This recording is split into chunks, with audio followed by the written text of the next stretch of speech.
I call to order the August 26th meeting of Waynesboro City Council. I'd like to welcome everyone in attendance this evening, and I'd like to ask Mr. Lee if he could please lead us in the pledge. Pledge allegiance to the flag of the United States of America and to the republic for which it stands, one nation, under God, indivisible, with liberty and justice for all. Thank you, Mr. Lee. For those who are in attendance this evening, if you wish to speak during one of our public hearings or during the citizen comment period, please sign up on the appropriate sheets in the back of chambers. Item 2 is adoption of the meeting agenda. Is there a motion to adopt the agenda? So moved. Thank you, Mr. Short. Is there a second? I'll second. Thank you, Mr. Wood. Any discussion? All in favor of adopting the agenda, please say aye. Aye. Any opposed? And that passes 4-0. Item 3 is matters from mayor. I would like to welcome our students here tonight. I saw some last week and didn't mention it, but thank you. Are you from Waynesboro High School? We're from Riverhead. Okay, Riverhead. Well, welcome to our meeting this evening. And that's all I have this evening. Is there, item 4 is matters from council members. Would anybody have anything to add? No?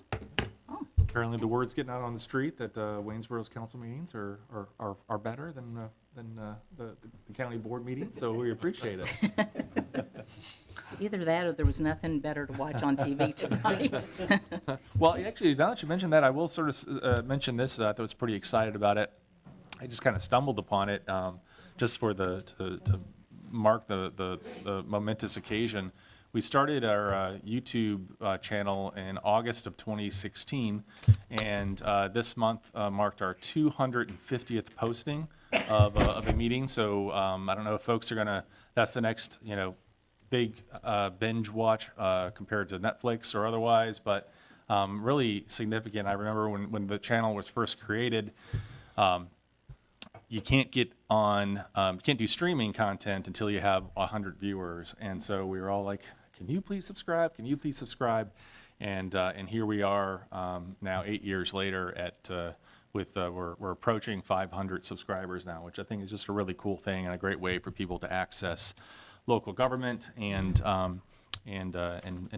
bringing it home to their mobile devices. So I think it's just really cool, and I just want to extend my appreciation to staff and all the hard work that goes into the technology, the behind-the-scenes stuff, makes it all possible. So just thank you. Thank you, Terry. Right. Anybody else? Okay, that moves us to item 5, and that's consideration of the consent agenda. Is there a motion to adopt the consent agenda? I'll make that motion. Thank you, Mr. Wood. Is there a second? Second. Thank you, Mr. Lee. Any discussion? All in favor, please say aye. Aye. Any opposed? And that consent agenda passes 4-0. Item 6 is to hold a public hearing and consider adopting an ordinance granting a conditional use permit upon application by Mildred Schofield Hoy to allow a manufactured home in the MXB, which is mixed business, at 618 North Barrett Avenue, tax map number 37-1-3, lot 16 and 17. And I'll call on our Director of Community Development, Ms. Tate. Thank you. Good evening, Mayor and members of Council. This is a public hearing for a conditional use permit request to allow for a manufactured home at 618 North Bayard Avenue. So just to remind you, kind of the purview of the conditional use permit that you'll find in the ordinance is that these types of requests allow for a case-by-case review of uses which may be, but are not always compatible with neighboring uses. So in order to approve a CUP request, the use must be found to be consistent with good zoning practice, no more adverse to health, safety, or comfort of persons living or working in the area than the uses that are generally permitted by right in that district, and the use is no more detrimental economically or otherwise to property or improvements in the surrounding area than uses that are generally permitted in the district. So the nature of this request is to place a manufactured home in the MXB or mixed business district. The property, it's 2 parcels outlined here in blue, and the parcel is currently vacant. You can see from the aerial that there is adjacent single-family residential development, and then the railroad tracks abutting on the back side of the parcels. So this kind of long, narrow lot, the two together represent the place of the request where the manufactured home is requesting to be placed. So for zoning requirements, the subject property is zoned mixed business, so that is our zoning district that tries to kind of mimic existing fabric of an area and allows for residential and compatible business uses. Manufactured homes are only permitted within that district with a conditional use permit. And just kind of for clarity of what a manufactured home is, it is any home that has been certified with a HUD label. And so the age range of what is considered a manufactured home is anything from 1976, when those certain HUD criteria were passed, up until, present day, homes that are manufactured under that code. So it does offer kind of a wide range of housing that could be considered manufactured. Residential development in non-residential districts, so specifically in this case, the mixed business district, they need to abide by our RG5 or our general residential area and dimensional standards. So that requires a 5,000 square foot minimum lot size. And so this lot, kind of the two combined, is compliant at a little over 6,200 square feet. This map shows the zoning of the property, so the brown color represents that MXB zoning, and then you can see within the vicinity there's also quite a bit of RG5, which is our general residential zoning district, kind of our most flexible residential district, other than multifamily that still permits single-family development.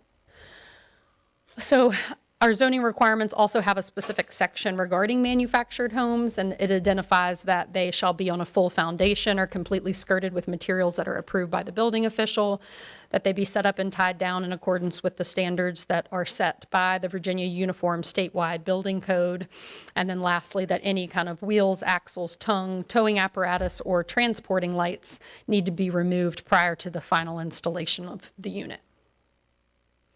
Another specific consideration with this request is related to our yards and our setbacks. So the front yard is measured from the front property line to the closest point of the building or structure. And you'll note at the bottom in D, in the bolded text, it is a requirement that all single-family homes and duplexes have a primary facade and entrance that's parallel to the street from which the front setback is marked. So this, as is the house next door, the primary facade is fronting on Bayard. So that would be the requirement with any manufactured home placed here. As you'll note, there are some manufactured housing that has kind of the primary entrance on the longer side of the unit. And there are some that have the entrance on the narrower side of the unit. And that would be a requirement of the unit that would be placed if approved here. So the comprehensive plan designation for this area is designated as mixed use D.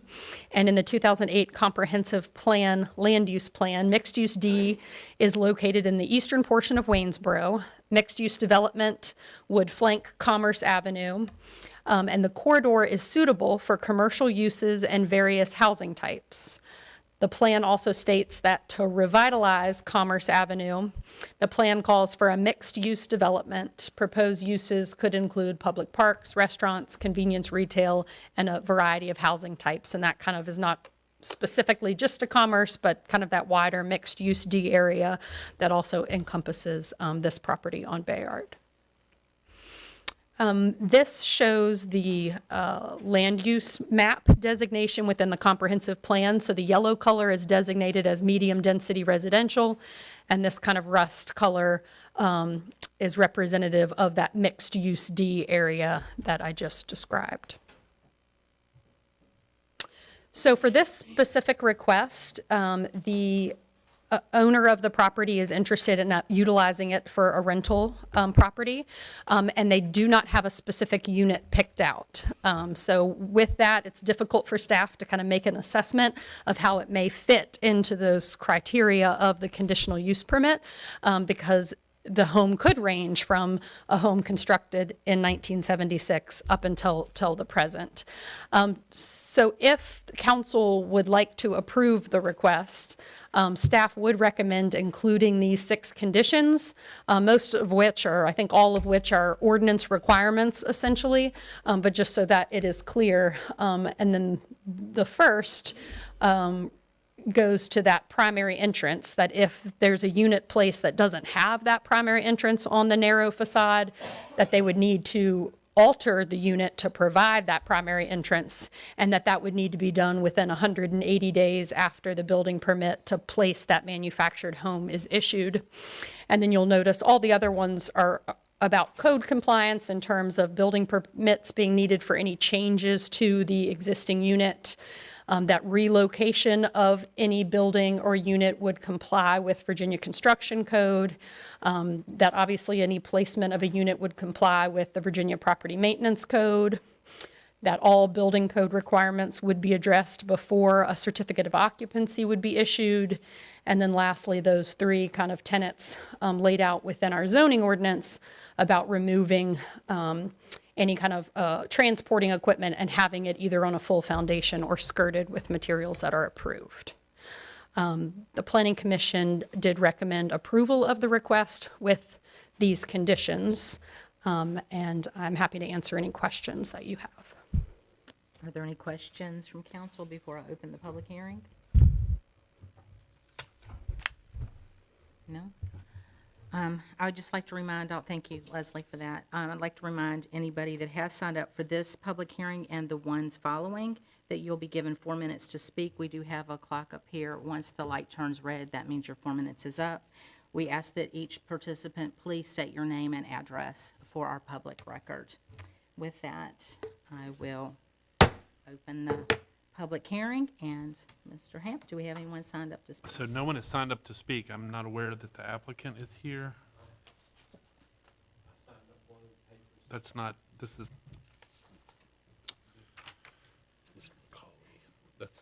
That's under that's for Duke Road. That's a different public hearing. And the applicant is here to speak to this request. Right. When you do speak during a public hearing, make sure you're speaking to the item that we are discussing. Okay. Nobody signed up then? Okay. You signed to speak up about the, So this is the conditional use for North Bayard Avenue. for North Barrett Avenue? Okay, thank you. All right. I hereby close the public hearing. This ordinance has been considered in writing, and unless there are any questions or additional discussion, I'll entertain a motion to deny the application or adopt the ordinance and approve the application. No motions to deny or approve. I have concerns about the fact that there's no manufactured home yet been chosen. I'm under the understanding, and correct me if I'm wrong, that they're looking at the Southwind, I think it's Southwind Trailer Park in Charlottesville, where they have evicted all and are selling off all the trailers. I'm still right in understanding that? Yes? That is something that the applicant did say at the planning commission. And I don't know if there was a specific, I don't remember the name of a specific one, but that there was a closed manufactured home park that they might purchase from. Okay, well, I'm not willing to open Pandora's box, honestly, so I would make a motion to deny the applicant's request for a conditional use permit. Okay, I have a motion to deny. Do I have a second? Second. I agree with Mr. Wood Okay, and thank you, his Mr. assessment. Any further discussion? Okay. All in favor to deny this application, please say aye. Aye. And any opposed to the denial? Okay, that application has been denied. And we'll move on to item 7, and that's to hold a public hearing and consider adopting an ordinance granting a conditional use permit to allow a manufactured home in the RG5 General Residential District, 600 North Commerce Avenue. Hopefully I'll say these names properly. Victor Manuel Cordero Ocampa and Saray Santos are the applicants. And I will call again on Ms. Tate, our Director of Community Development. So this application is very similar to the last, so I'll probably abbreviate some of the portions that are exactly the same while focusing on the things that make the applications different. So this is a conditional use permit request to allow a manufactured home at 600 North Commerce Avenue. The applicants have applied to relocate their manufactured home that is on property in Charlottesville, and they want to move that home to property that they own at 600 North Commerce Avenue in Waynesboro. It is representative of 3 separate lots that are outlined in blue. You will note that kind of the vicinity of the area is single-family residential. There is some mix of duplexes, single-family, some industrial and commercial kind of further down, really representing that kind of mixed-use nature within the area. Again, a conditional use permit really is allowing for a case-by-case review, and you must find that the use is consistent with good zoning practice, no more adverse to the health, safety, or comfort of persons living in the area than those uses that are allowed by right, and no more detrimental economically or otherwise to property or improvements in the surrounding area than uses that are generally permitted within the district. This subject property, unlike the other, is zoned general residential, so our RG5. The surrounding neighborhood to the north is also in that RG5 district and is primarily single-family residential. The area to the south of the property is a mix of zoning to include the mixed business, local business, and RG5. This map shows that, so this orange color is representative of the general residential zoning. The brown is the mixed business. There is a little bit of limited business within the vicinity also. These are the same requirements that I previously reviewed regarding kind of foundations and other requirements when you are to place a manufactured home, if approved. And then also, this goes back to the same requirement as previously discussed, that all single-family homes and duplexes must have a primary facade and entrance that's parallel to the street from which the front setback is marked. The comprehensive plan is the exact same as the other, that it is in the mixed-use D designated area, and identifies that Commerce Avenue is suitable kind of for revitalization, and that the plan calls for mixed-use development. Some proposed uses could include public parks, restaurants, convenience retail, and a variety of housing types. This sketch plan, site sketch submitted by the applicant, shows that the property has frontage on North Commerce Avenue. It also has frontage on 4th Street, and then also the alley. Based on the requirements of the zoning ordinance, when there is an alley, you're no longer able to have 4th Street be your frontage, but what runs perpendicular to the alley, parallel to the alley becomes your frontage, and that's North Commerce. So with that requirement, the primary facade and entrance to the home would have to be here where this kind of red area is circled. The applicant does have a home that they are hoping to move to this location, and it does not have an existing current entrance. So we have communicated that to the applicant, and they have essentially shown that they would do some kind of alteration to that side of the unit to provide that primary entrance and that primary facade. And that's been generally reviewed by our building official to make sure that certain aisleways are maintained, and believe that that would be possible. And that would require building permits for any alterations to the unit. This is a picture of the existing unit that is proposed to be moved. So again, that kind of wide range of housing. With this request, we do have a specific unit. If I am remembering correctly, I believe the unit has a HUD label identifying that it was constructed in the 90s, in 1993 by Clayton Homes, and that it does appear to be showing some age. Staff recognizes that this may not be compatible with the kind of revitalization efforts identified within the comprehensive plan. If council would like to approve this request and find it in keeping with those tenants required for the conditional use permit, then staff would recommend the same conditions as previously identified with the earlier request, really all of which meet zoning and other building code and property maintenance requirements. And I'm happy to answer any questions that you may have. Okay. Are there any questions? By adding the door on the end of it, does that do any structural, does that change the structural integrity of it? That means it wouldn't fit the FEMA approval? So it's my understanding that the HUD label that's provided kind of permits the house as it is today. And any alterations to it just require permits be pulled through our office. So the alterations would require that a building permit be approved and that inspections be done to make sure that any addition or alteration is meeting existing building codes. Any other questions or comments? No? Okay. I hereby open the public hearing. Mr. Hamp is in. So no one has signed up to speak, but I think the applicant Okay. is here this evening. Yep, the applicant is Okay. here. If the applicant wishes to address council, you may step forward at this time. No? Okay. Give you time for the interpreter. Okay. Oh.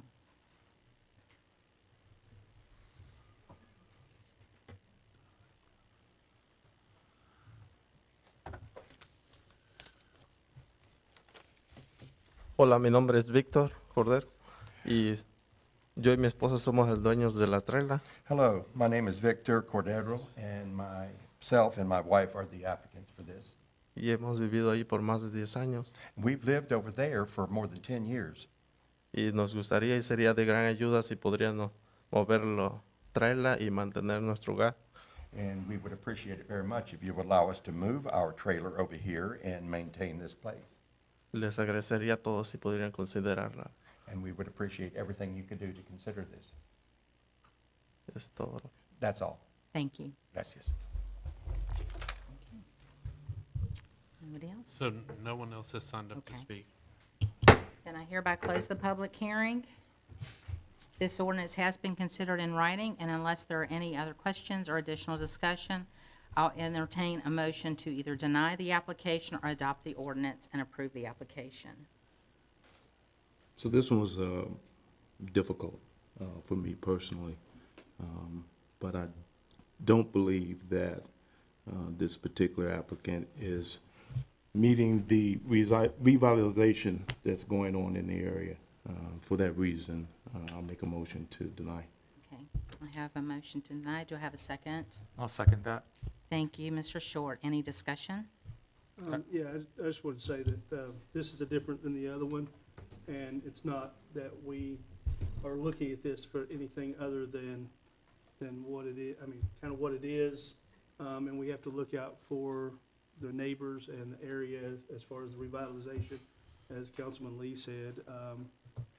So, yeah, I think we can move towards a vote, and Okay, Yeah, so, I would just echo those sentiments, and then also share that I think spent a lot of time in the neighborhood and reflecting on the type, like kind structures around, and I also find that this would be incompatible okay. with some of the other property, and again, the recent investments that are being made in the area. With that, all in favor of denying the application, please say aye. Aye. Any opposed? And that application has been denied 4-0. Item 8 is to hold a public hearing and consider adopting an ordinance to rezone a property at 1390, 1400 and 0 Duke Road, tax map number 16-1-A, 16-1-B, 16-1-C, 16-1-D, and 15-1-E from RS12, Single Residential Large Lot, to PUD, which is a planned unit development. Applicant Stockbridge Opco LLC, agent for Sherry Smith, a revocable trust owner. Ms. Tate.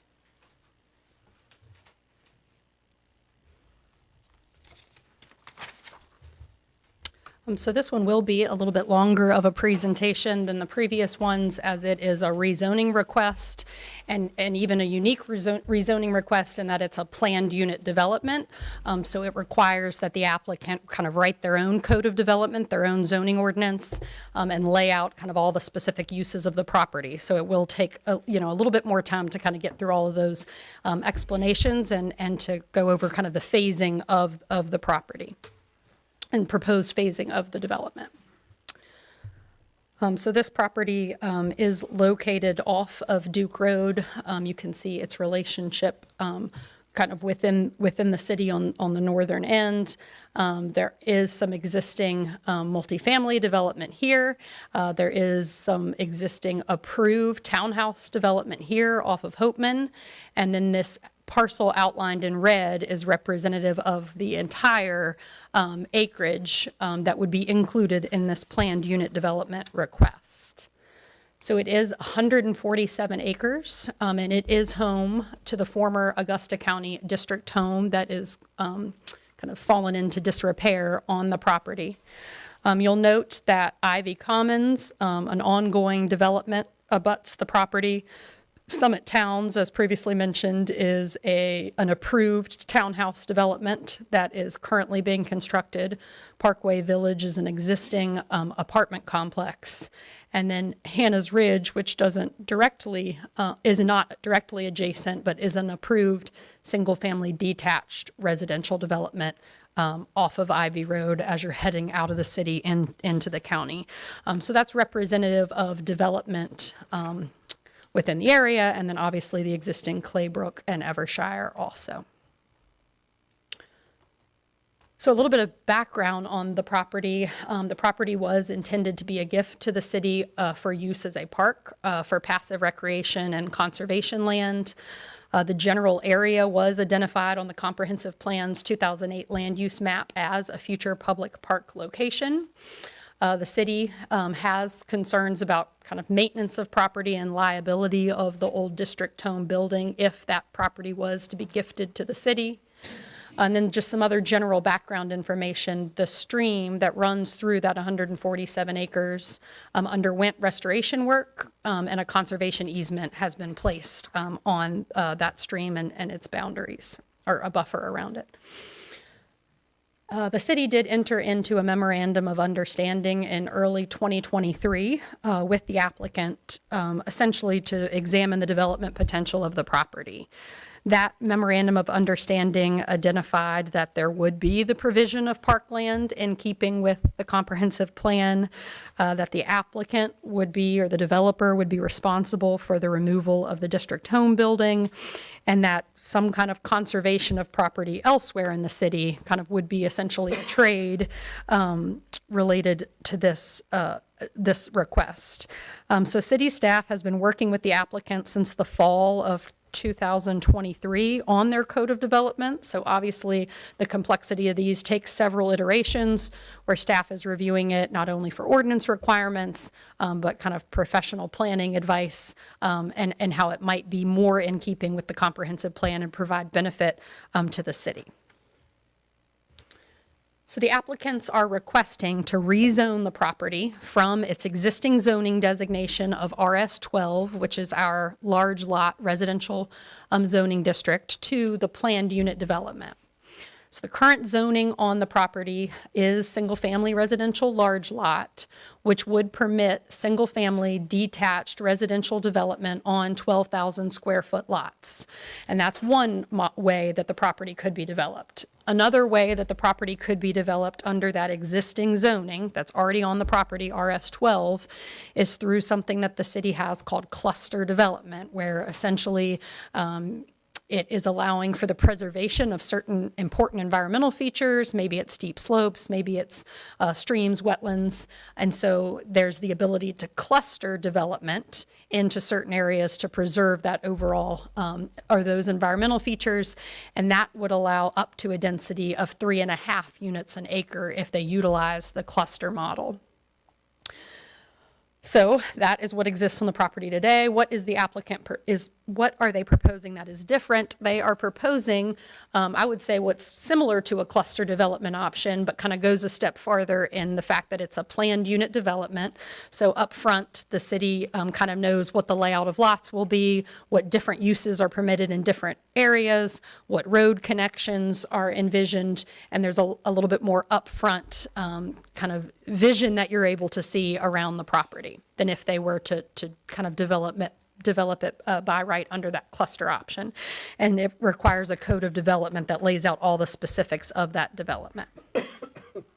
So this is representative of the zoning today, so RS12 zoning. And you'll note that some of the adjacent properties are zoned RS12 and are utilizing that cluster option in their development. The brown color is multifamily zoning. So the property that is being developed with townhouses is zone multifamily, and then there's also a property here that's zone multifamily. And so this just kind of shows you the existing zoning, not only for this property, but for the surrounding area. So the zoning ordinance requires that a PUD, Code of Development, include an introduction to the project, a concept plan, the permitted uses, the area and dimensional standards of lots, details about the common area, not only kind of where it'll be, what amenities may or may not be provided, but how it'll be maintained, and then also requires design guidelines relative to the development. So what is being referred to as the Smith Farm Code of Development identifies that this 147-acre property would be developed in 4 phases, and it would include a mix of residential types and densities. The applicant has identified and through the Code of Development, limited the development to a maximum number of 400 units, which equates to roughly 2.75 units per acre. Again, that's taking into account the entirety of the acreage, although the housing would be clustered in certain neighborhoods. The Code of Development also identifies that the developer will dedicate 60 acres of public of land to the public to be used as a park in keeping with the comprehensive plan designation. The applicant also includes in their Code of Development that they would be responsible for the construction of 3/4 of a mile of greenway. And as you'll see in a minute, the comprehensive plan designates kind of the city's larger greenway infrastructure to run through this property. And then also the Code of Development identifies the kind of road network and connectivity that would occur among phases and then also to adjoining properties. This color-coded map kind of identifies phasing and helps you orient yourself to what these different neighborhoods or areas would look like. So the red area identified as the Hopeman Ridge development area would be directly north of the already approved Summit Towns townhouse development. And so it is, as you can see, laid out that way, kind of representative of very similar development to what is already approved to the south. The blue is representative of what's at the Westfield development area. Then you have the Duke Road development area, a Streamside development area here in purple, and then the green is representative of that 60 acres of public parkland and also the conservation easement that runs along that existing stream. The planned unit development also identifies certain improved areas, so certain amenities within the development. And I know these are a little bit difficult to see, but there would be a greenway trailhead, and that's shown here in this Streamside development area. The greenway, so it's representative, you see the red is kind of the other community trails, and then the greenway it runs along kind of that conservation easement where that stream is.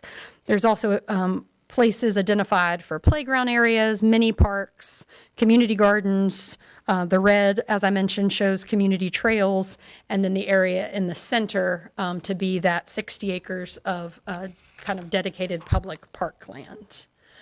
So to start at the south in the Hopeman Ridge development area, That phase is considered Phase 1, and it is roughly 25 acres.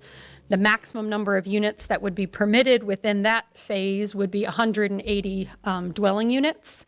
And then those are all the different types that could be permitted within that area. So they could have single-family detached, single-family attached, duplexes, corner lot duplexes, multiplexes, and townhouses. And then as previously mentioned, that density shown there kind of complements the density of the adjacent property to the south. Next is the Streamside development area, and that's a smaller piece of the overall acreage at roughly 10 acres. And the applicant is proposing a maximum of 50 dwelling units within that area, and also a mix of unit types, single-family detached, attached, duplexes, corner lot duplexes, multiplexes, and townhouses. At the Planning Commission, and also when I presented to you 2 weeks ago, they were proposing kind of the possibility of having a manufactured home subdivision within the Streamside area, and that has been removed and kind of just identifies, which I meant to put it on here, that modular homes could be within this area. And just to clarify for council, the city doesn't regulate modular housing any different than we do stick-built housing. And then lastly, cottage housing would be a possibility, and they've kind of left this in there to say only if it's allowed and in compliance with the zoning ordinance. So as you know, staff has been working on a cottage housing ordinance, and so if approved, and if this development is approved, they could take advantage of that ordinance. This Streamside area is accessed from Duke Road near its intersection with Sherwood Avenue. The next is the Westfield development area, which is roughly 35 acres. It could have a maximum of 150 dwelling units. And again, you can see the various uses, residential uses that would be permitted there, and it would include accessory dwelling units. And so some of the times those are referred to as kind of granny flats, or kind of having either an attached or detached dwelling unit that is, looks kind of obviously smaller and kind of subservient to the main house, but essentially allows a potential other dwelling unit on the property. So this complements the single-family development that's to the west. It would be accessed from Ivy Commons, and you can see that connection here. And then also from the Hopeman Ridge development area, that's kind of closest to Hopeman, they would be able to place a road on the outside of that conservation easement area to connect those two areas. And then lastly is the Duke Road development area. And so this is roughly 28 acres. And the applicant certainly was trying to kind of make this their lowest density area, and kind of seeing it as a transition as it moves out to the county. It would allow a maximum of 20 dwelling units, single-family detached, or also potentially accessory dwelling units as long as the lots were greater than 2 acres. And like I previously mentioned, it complements kind of existing rural residential development that's along Duke Road. And according to their concept plan, it would be accessed by either individual or shared driveways, because certainly, it's better to kind of limit the number of access points along the roadway. So either individual or shared driveways. So identifying consistency with the comprehensive plan. The comprehensive plan designates this property as low-density residential, which is 3 to 4 units an acre. It shows the general area as a location for a future public park. And also the comprehensive plan identifies that a section of the greenway traverses the Smith Farm property. Staff feels that this request is in compliance with the comprehensive plan. The Code of Development proposes 400 units, which is kind of less than that low-density residential identification within the comp plan. Developed by right, and again, this isn't taking into account kind of any of the infrastructure, roads, and other things that would obviously need to be avoided, but there could likely be the same number, if not more units, if it was developed by right under the existing RS-12 zoning. And so staff feels that the proposed zoning does comply with the comprehensive plan. This green star, which is actually kind of off of the property, but again, the comprehensive plan, isn't an exact science, but that shows an area where there would be a public park. And this application does propose 60 acres of public parkland. The green dots are representative of the greenway, which would be constructed by the applicant through this development. And then this greenish color is representative of what is identified as low-density residential development. So like I mentioned, it is zoned for low-density residential. The Code of Development kind of clusters the development to avoid negative impacts on existing natural features. So you do have areas that are certainly more dense than what the entire property may be if developed, but it does avoid impacts to important existing natural features. Public water and sewer are already or soon will be present to be tapped into based on all of kind of the adjacent development.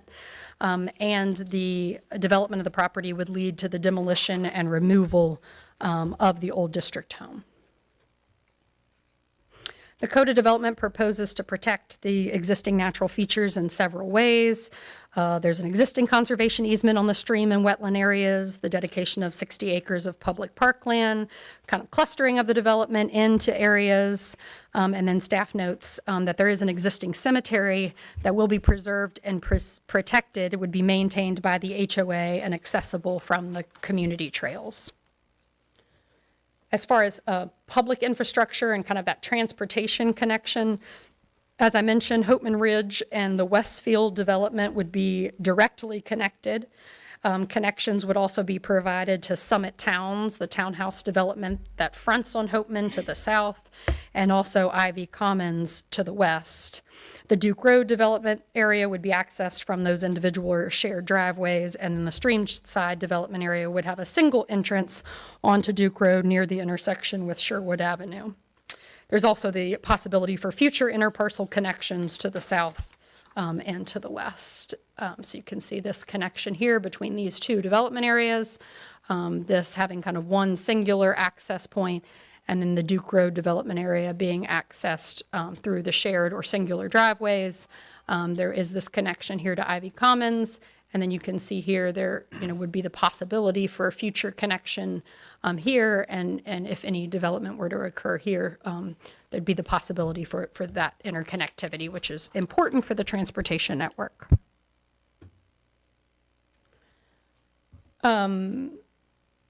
A traffic impact analysis was not required, kind of due to the multiple connectivity points that kind of limit and disperse traffic. There was a turn lane warrant analysis that was completed for the Hopeman Ridge development area and will require upgrades. The applicant also completed a bit more of an kind of expanded turn lane warrant analysis at staff's request to look at some of the impacts of those other development areas and how they may impact the kind of infrastructure network. So the Code of Development also states that traffic analysis and access management studies would be completed by the developer at each development stage, which is a requirement during kind of the preliminary plat or public improvement plan stage. And then any infrastructure improvements warranted by those analyses would be the responsibility of the developer. So certainly if this Code of Development were to be approved and it would sit for a significant amount of time before being developed, we'd have the ability to kind of require updated traffic analyses at the time of those individual kind of applications for subdivision. But it's also important to kind of understand what the impact today might be. And so the turn lane warrant analysis identified that for the Hopeman Ridge development area, left turn lanes would be triggered on Hopeman, and they would require 100 foot of storage and 100-foot taper. The Westfield development area, it was identified that right turn tapers would be triggered, 100-foot taper, and then the Streamside and Duke Road development areas, based on kind of that lower density of development, no improvements were identified as being warranted for that area. We did have VDOT review the analysis, and they did concur with the analysis results. And as I previously mentioned, traffic would be examined again kind of at each stage of the development. There is a public sewer line that runs through the property. For water, a public water line runs through the eastern side of the property near Duke Road, and there's also additional water access that will be available at Ivy Commons and Summit Towns. The developer would be required to determine adequacy of the water sewer system, and any necessary upgrades would be their responsibility. And again, that's completed at that plat or public improvement plan stage. This map shows that public sewer line that runs through the property, and then the blue color is representative of public water lines. And again, with the Summit Towns development, they'd have access there, and also with the Ivy Commons development, there'd be access to public water there. So kind of multiple ways of getting at that existing infrastructure. As far as schools are concerned, this development would be located in the William Perry Elementary School District, and these numbers are March 2024 enrollment numbers. So William Perry is below capacity. They have 449 students enrolled, a preferred size of 730. Cape Collins Middle School has 620 students enrolled with a preferred enrollment number of 792, and then Waynesboro High School has 894 students enrolled, and they prefer to not go over 1,070. And we will continue to kind of get updated numbers, but these were the latest that we had from schools. So Parks and Recreation, a requirement of the plan unit development is 20% of the common area, or 20% of the project must be kind of common area. So that is representative of 28 acres. And then of that, 60% or 17 acres must be contiguous, and 25% must be improved in some way to provide some kind of amenity or benefit, and that's representative of 7 acres. So to meet those requirements, the Code of Development does propose a mix of improvements, including a playground tot lot, picnic areas, community gardens, mini parks, green community trails, and the Greenway Trail. And so they're exceeding that requirement at 8.48 acres, and also the 60 acres of public parkland. And again, these numbers kind of are representative of this legend and show the various places where these different amenities would be located throughout the development. So as far as timing's concerned with the public parkland dedication, the proffers speak to that the 60 acres of public parkland would be dedicated after the completion of the Hopeman Ridge development area, but prior to the issuance of the final CO for the Streamside or Westfield development areas, whichever is built out first. And then to just kind of, for transparency and to identify what that public park may look like, it's envisioned to really be kind of a passive recreation area, so kind of minimal upkeep. Did speak with Parks and Rec about it. It would be kind of similar to Coiner Springs, where they would go out, obviously, and do some mowing maintenance, but it would not be a very active park in terms of equipment, bathrooms, things of that nature. And so Parks and Rec doesn't have, obviously there is some maintenance and costs related to that, but not a heavy lift as some kind of active park might be. Staff notes that the parkland and the greenway really provide a significant benefit to that area of the city. So you have a lot of new and planned subdivisions that are within that vicinity, and they would all be connected via a complete sidewalk network and trail to that park. It's really kind of a park that would be within reasonable walking distance for all of those residents. The Greenway Trail, identified in our 2018 comprehensive plan, says that it is a priority quality of life project for the city to design that kind of citywide circular trail system that would enable every resident to be a short walk from a trailhead, and this would certainly go towards that goal. A PUD should really kind of facilitate the creation of a convenient, attractive, and harmonious community. This code of development provides for a lot or a wide range of housing types in 4 different development areas meant to kind of complement the existing or coming development within the vicinity. It protects the property's natural features and provides for road connectivity, and also an extensive portion of the Greenway Trail. Another tenet that the PUD asks that council review and analyze is, does the development adequately address historic structures or resources? So if there was some kind of historic or structure or resource that could be saved, how was it integrated within the development? And so certainly in this case, with the district home being extremely deteriorated and causing concerns about liability and safety, that is not of concern. And the proffers state that the applicant would be responsible to demolish and remove the district home. And they do have kind of a sunset date of January 1st of 2026. And then I've already spoken to the cemetery that would be preserved and protected and maintained by the HOA.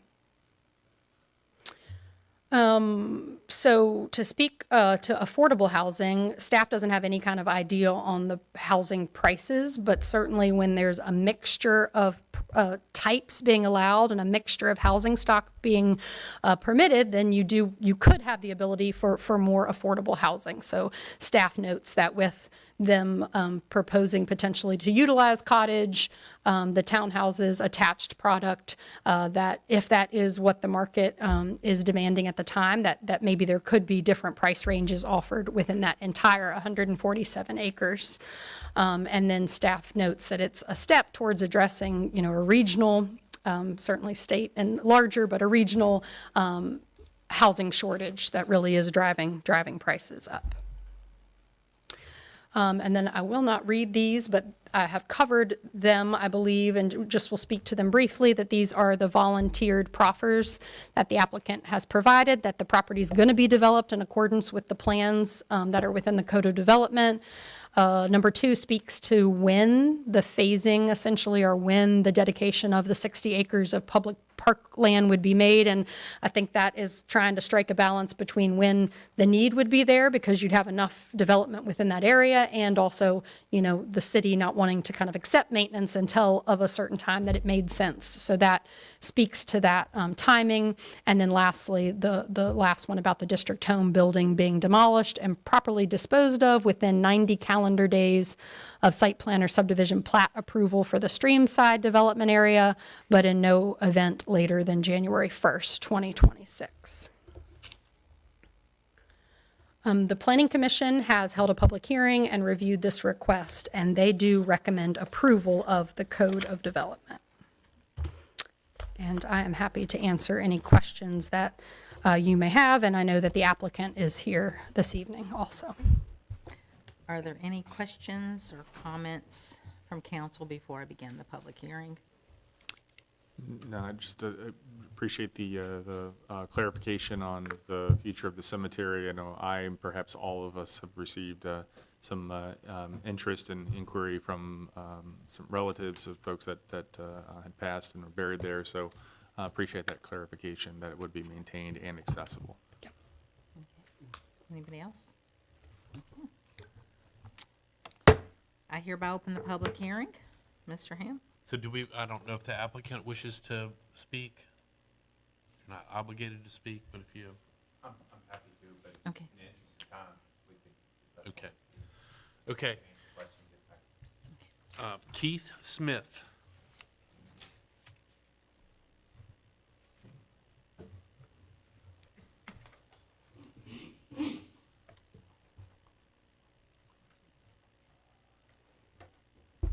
If you could just state your name and address for our records. sir. Keith Smith, 1850 Duke Road, Waynesboro.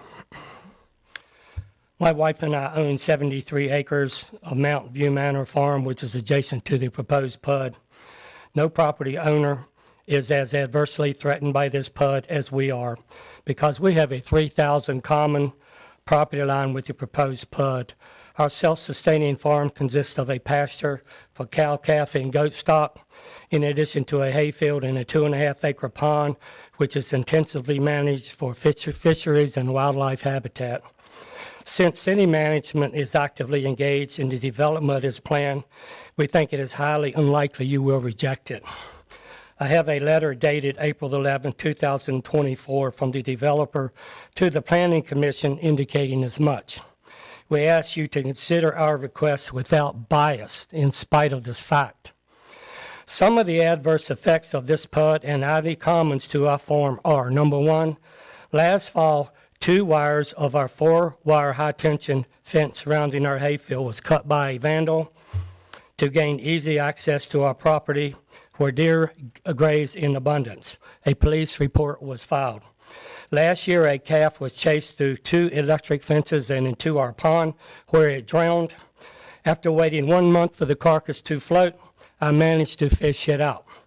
2 months ago, a contractor wanting to drill test holes on the Smith PUD informed my wife he was going to remove 2 sections of our high-dollar horse fence to move equipment across our pasture to the Smith PUD. He passed by 10 no trespassing signs in the process. All of this and the development has yet to be approved. How much more will we have to endure after construction starts? These developments should not be allowed to threaten our right to farm our land. If the Smith PUD residences have 2 kids per unit, that's 800 bored kids looking for adventure out back. Including Ivy Commons, that's thousands of kids just across our property line. Imagine this. Little Johnny gets a brand new .22 long rifle for Christmas. He's anxious to shoot it, but where? The Greenway? No way, he'll surely get caught. He knows our farm is just across the fence. Why not? Who will see? No trespassing signs and purple paint do not deter him. He aims for a squirrel, but he misses. But there's a large bull, which is an easy target. Even Johnny can hit. However, the bull does not take kindly to being shot in the face. He charges and gorges Johnny. Now Johnny is clinging to life in the ER. This scenario could easily happen when PUD residents encroach on a neighboring cattle farm. For our benefit and the PUD residents alike, we ask that you reject this PUD unless the developer erects a 10-foot high chain link fence topped with barbed wire and mounted in concrete along the common property line with the Smith PUD, and also leave a 50-foot buffer of vegetation. Is that expensive? Sure. But what's Johnny's life worth? I know that the worth of a bull is about $5,000. Thank you for considering safety in making your decision. Any questions? Thank you. Steven Strohsnyder.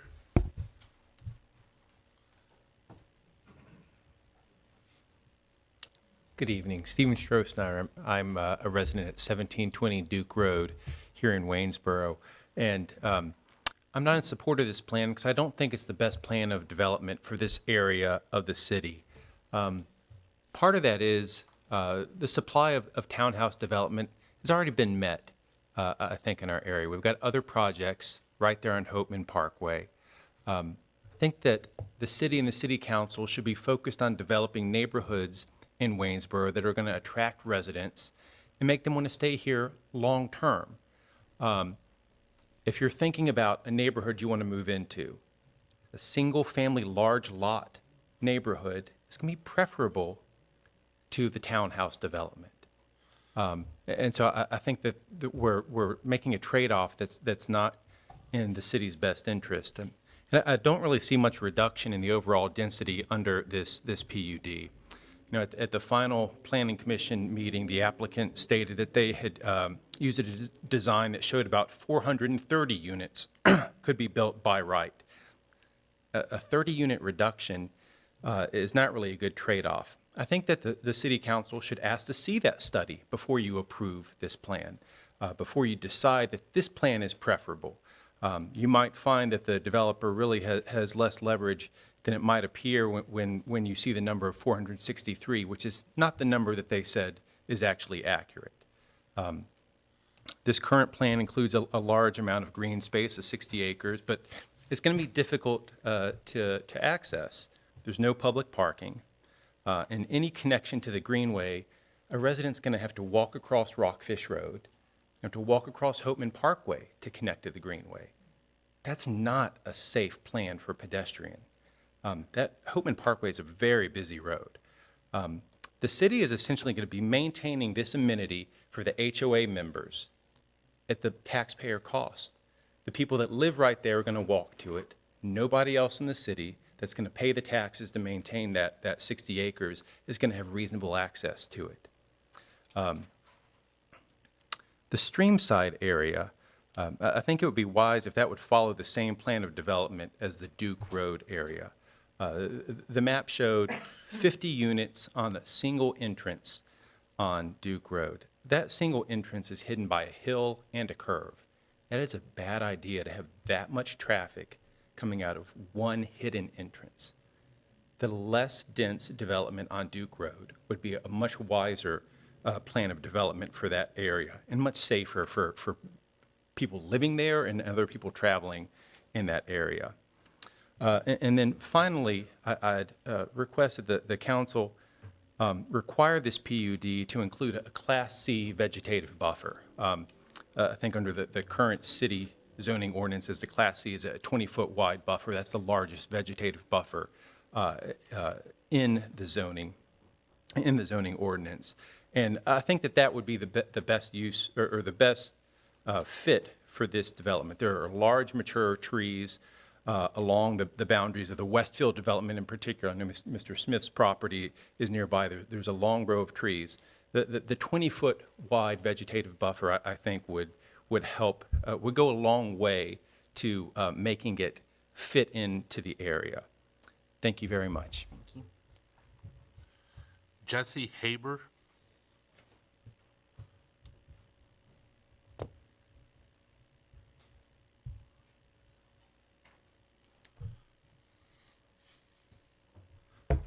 Hi, I'm Jesse Haber, 1571 Duke Road.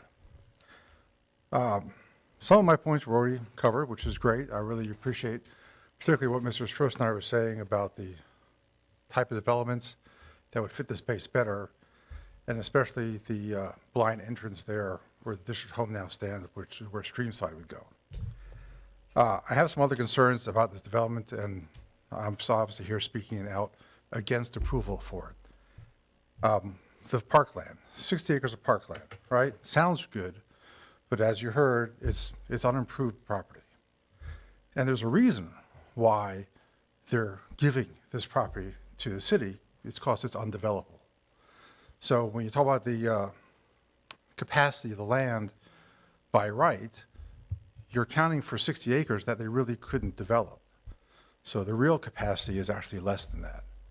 And by clustering these developments as they are, they're increasing the actual buildable capacity. Other things that concerned me about the presentation we heard was the various different types of buildings that might be built, different types of homes at these different developments. I think I saw a list of 6 or 7 different types that could be built in certain of these clustered areas. It seems like there's a lot of unknown there. If you approve it as it stands, you really don't know what you're getting. And I think if you do want to approve a development in that area, you need to get more specifics about what's going to be built, how it's going to look, and when is it going to be built. You know, yes, they're going to knock down the district home. When? 5 years from now? Next year? 10 years from now? I know that's one of the goals of the city is to get rid of that building, but when's it going to happen? So I think you need to go back to the developer and get some more clear specifics about what is going to happen, how it's going to look, what's going to be built where, and not have it so open-ended and open to their interpretation as to what goes there, but for you to be able, the city to be able to specify and approve specifically what's going to go where and what the result's going to be. Thank you. No one else has signed up to speak. Would you care to address council? Only if need to, or to help answer questions or clarify anything that you want. Okay. All right. I hereby close the public hearing. This ordinance has been considered in writing. Unless there are any questions or additional discussion, I'll entertain a motion to either adopt the ordinance and approve the application or deny the application. Do I have a motion? First, I just want to make a comment real quick. This has been a long process. This has been a process that I hope that the people who have adjoining property and live in the neighborhood understand that this is not just a fly-by-night, kind of issue that's going on. Our staff, led by Leslie and city manager, this has been a big project for them, and they've done a superb job. We've tried to do our homework individually, I think, and collectively. I know I've talked to the Board of Supervisors representative from Augusta County, who represents that area, and his comments were that the work between the city and the developer, along with our staff, it seems like may not be the decision everybody would want, but it looks like it would be the best outcome, considering the parameters that we're confined to. So I just, first and foremost, want to commend Leslie and her staff and thank you for the developers who have been easy to work with and understand the majority of concerns that we put forward. I'm waiting for a motion. Well, Madam Mayor, I'll make a motion to approve the planning and development as articulated here this evening. Okay, thank you. Do I have a second? Second. Thank you, Mr. Lee. Is there any additional discussion? I would just echo Mr. Wood's comments, and then also just sort of address, just sort of acknowledge and memorialize my rationale and support for it. These aren't easy decisions. They really are complicated, they're nuanced, and it does require some time and attention and balancing as to multiple scenarios of unknowns, right? And but here's what we do know. What we do know is that there is an inadequate portfolio of housing stock in the city of Waynesboro, and folks want to move to the city of Waynesboro.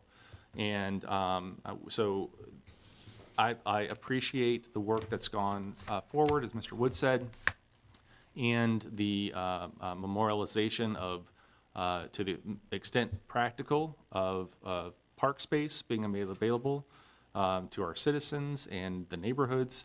And again, my principal support for it is the wide portfolio of housing stock that will be realized by the planning and development. And it's superior to the other unknown scenario, but is real, and that's an RS-12 large lot, single-family dwelling development, which is not ideal, which is not diverse, which is not offer a wide variety of a portfolio of housing stock, or most importantly, entry points, financial entry points into the housing market.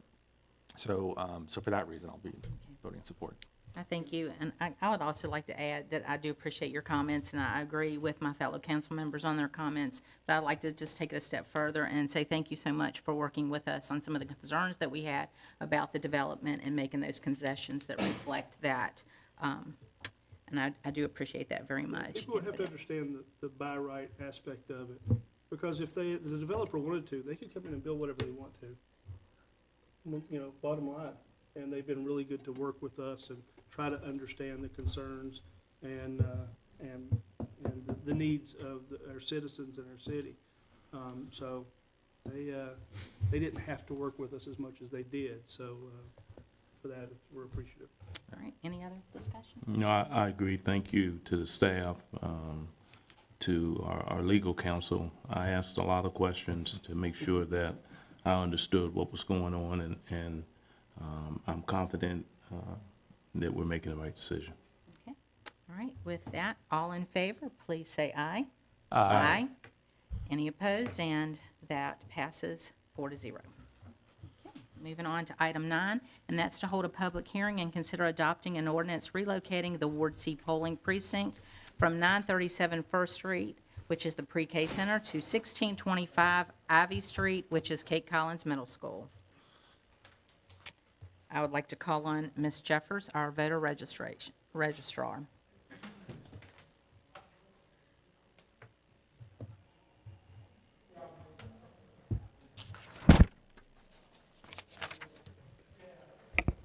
Good evening, Madam Mayor, Them close that door just real quick. members of council. As I presented 2 weeks ago, this is a move from the Wayne Hills preschool to Kate Collins. The egress, ingress is a big difference between the two buildings. Parking for curbside voting and campaigners kind of get in that, and also other voters coming in, they don't see whichever way they're coming into Wayne Hills, they may miss the curbside voting altogether, whereas Kate Collins offers a much better opportunity for the voter and for our workers as well. Okay, thank you. Are there any questions from council before I open the public hearing? Okay, thank you, Ms. Jeffers. I hereby open the public hearing, and there is no one signed up to speak, so I hereby close the public hearing. This ordinance has been considered in writing. Unless there are any additional questions or discussion, I will call the vote. All in favor of adopting the ordinance relocating the Ward C polling precinct to 1625 Ivy Street, Kate Collins Middle School, please say aye. Aye. Any opposed? And that passes 4-0. Item 10 is to receive a viewer's report and consider scheduling a public hearing on an application by David McAllister to close and vacate approximately 1,000 square feet of unapproved alley located between Harding Avenue and Allison Avenue near Georgia Avenue. That's lots 1 and 2 of Block G, Lindbergh Heights. Ms. Tate. So at your meeting 2 weeks ago, I kind of briefly presented on this request, and we have received the reviewer's report at this time. So just as a quick refresher, the alley runs here, and you can see that the improved portion of the alley stops right here before this lot that's outlined in red. So this property owner is requesting to vacate this unimproved portion. We have received kind of written confirmation from this property owner that they're not interested in kind of their half, essentially the center line on. Can you hold on just a minute until that door shuts, please? I'm having a hard time hearing over that. Okay, thank you. Oh. Yeah. So it's my understanding that the individual kind of currently maintains that area, obviously kind of mows it as an extension of what feels like his backyard. And so that is the purpose for the vacation request. This is taking a picture from kind of our street view from down at Georgia Avenue. You can see where that improved portion stops and does not make the connection through. As you'll note from the viewer's report, they do have concerns about vacating the alley in case that connection was to ever be needed. So staff will prepare a staff report and schedule that public hearing for your next meeting on September 9th. Happy to answer any questions if you have any. What day was that again, September 9th? I think, is that September 9th is the day we would schedule the public hearing. Right. Thanks. So then this item will be subject to a public hearing at our September 9th meeting. Okay. Item 11 is to consider appointing a candidate to the Planning Commission for a 4-year term ending August 31st, 2028. Is there a motion to appoint Jeff Fife to the Planning Commission for a 4-year term ending August 31st, 2028? I'll make that motion. Thank you, Mr. Wood. Do I have a second? Second. Thank you, Mr. Lee. Any discussion? All in favor, please say aye. Aye. And Mr. Fife has been appointed to the Planning Commission for a 4-year term. Item 12 is to consider reappointing a member to the Planning Commission for a 4-year term ending August 31st, 2028. Is there a motion to reappoint Mr. Jeremy Sloat to the Planning Commission for the 4-year term ending August 31st, 2028? I'll make that motion. Thank you, Mr. Wood. Is there a second? I'll second. Thank you, Mr. Short. Any discussion? All in favor, please say aye. Aye. Any opposed? And Jeremy has been reappointed as well for a 4-year term with a vote of 4-0. Item 13 is citizen comment period. Yes. Mr. Charlie McCauley.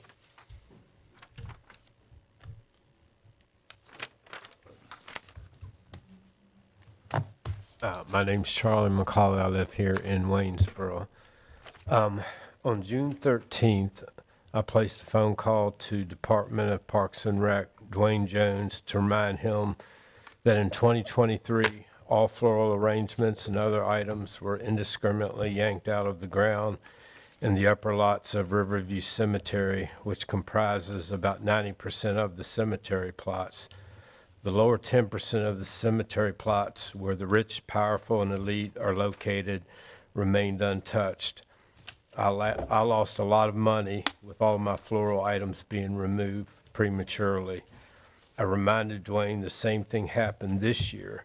I reminded him that in 2023, I threatened legal action if the floral arrangements weren't removed from the lower lot where signs are posted to have items removed by February 1st.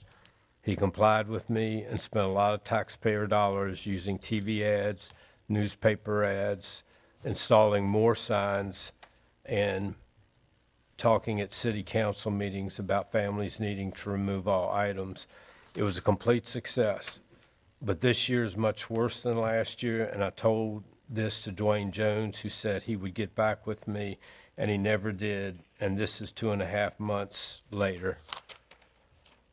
Also in November of 2023, I talked to Dwayne Jones' office manager, Kayla Coakley, to let her know that some type of machine had cut into the turf and removed sections of grass on both my family plot and others near it.